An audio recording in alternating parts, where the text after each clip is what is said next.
수요일 아침 오늘의 묵상 107번째 시간 축복이라고 하는 제목으로 말씀을 나누도록 하겠습니다.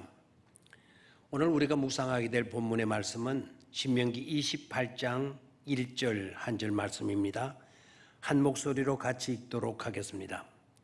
내가 내 하나님 여호와의 말씀을 삼가 듣고 내가 오늘 네게 명령하는 그의 모든 명령을 지켜 행하면 네 하나님 여호와께서 너를 세계 민족 위에 뛰어나게 하실 것이라. 아멘. 동서고금을 막론하고 누구나 어디에서나 복이라는 단어를 굉장히 좋아합니다. 그게 정상입니다.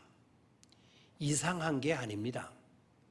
그것을 이상하게 여기는 그 자체가 바로 이상한 것입니다.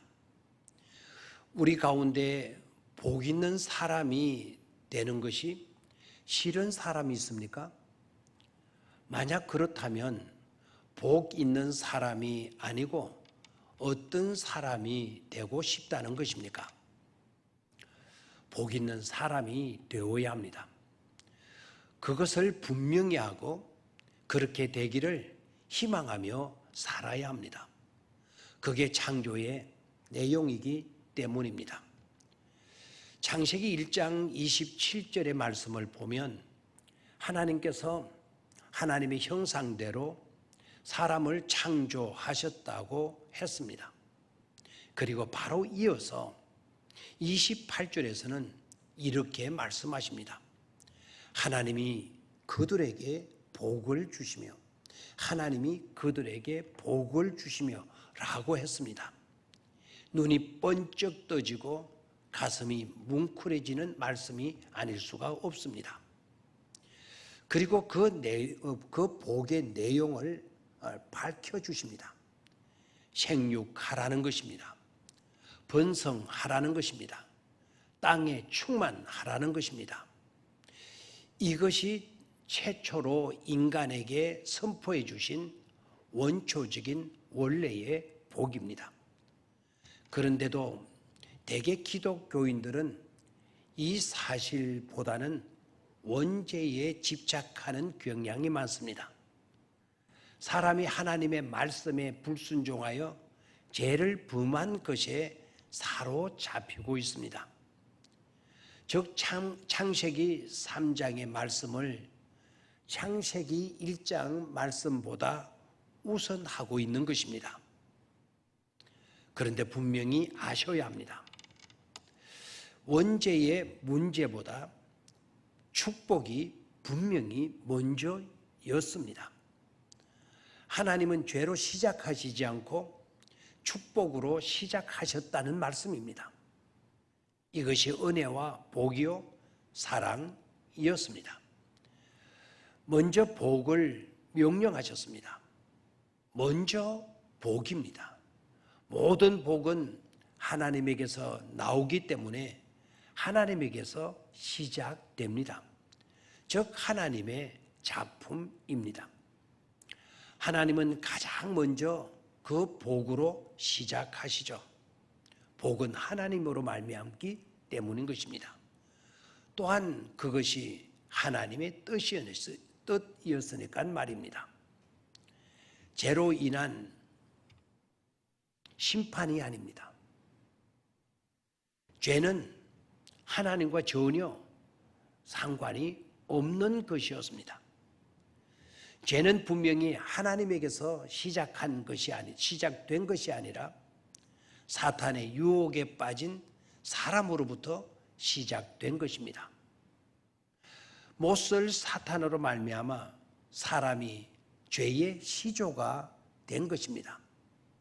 너무나 안타깝고 비극이었습니다. 하나님의 근본적인 뜻은 복으로 역사를 펼쳐가는 것입니다. 모든 피조물 안에는 하나님의 아름다움과 복이 깃들여져 있습니다. 그런데도 사람들은 엉뚱하게 찌든 삶을 살아가고 있습니다. 이게 문제인 것입니다. 하나님이 닦아 놓으신 축복의 고속도로, 은혜의 산책로로 달리지 않고 자신이 닦아 놓은 저주와 고통과 시기와 다툼의 고속도로로 치닫고 있는 것입니다. 하지만 하나님은 그것마저도 그냥 두시지 않으셨습니다. 저주와 고통과 죽음으로 치닫던 죄인들의 고속도로를 의의 고속도로로, 비아 돌로로사로, 십자가의 길로, 생명의 길로, 구원의 길로 바꾸어 놓아 주셨습니다. 이게 원래의 복을 이제 원래의 복으로 돌아가야 합니다.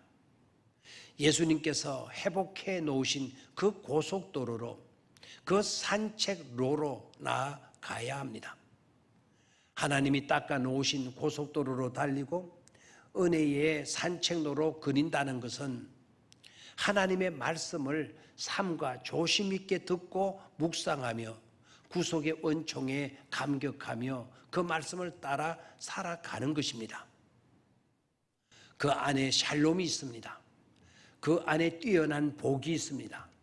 그 안에 너와 나 우리의 복이 있습니다. 그 안에 들어가도 복을 받고 나아가도 복을 받는 길이 있습니다. 그 안에 안전이 있고 많은 사람에게 유익을 주는 영향력 있는 삶을 살아갈 수 있도록 합니다. 하나님이 그들에게 복을 주시며 하나님이 우리에게 복을 주실 것이기 때문입니다. 복은 하나님께서 시작되었고 죄는 우리로 말미암아 시작되었습니다. 하나님은 우리의 죄의 길을 축복의 길로, 생명의 길로 바꾸어 놓아 주셨으니 이제는 원복을 붙들고 음복을 우선하며 살아가는 축복된 성도들이 되셔야 되겠습니다. 감사합니다.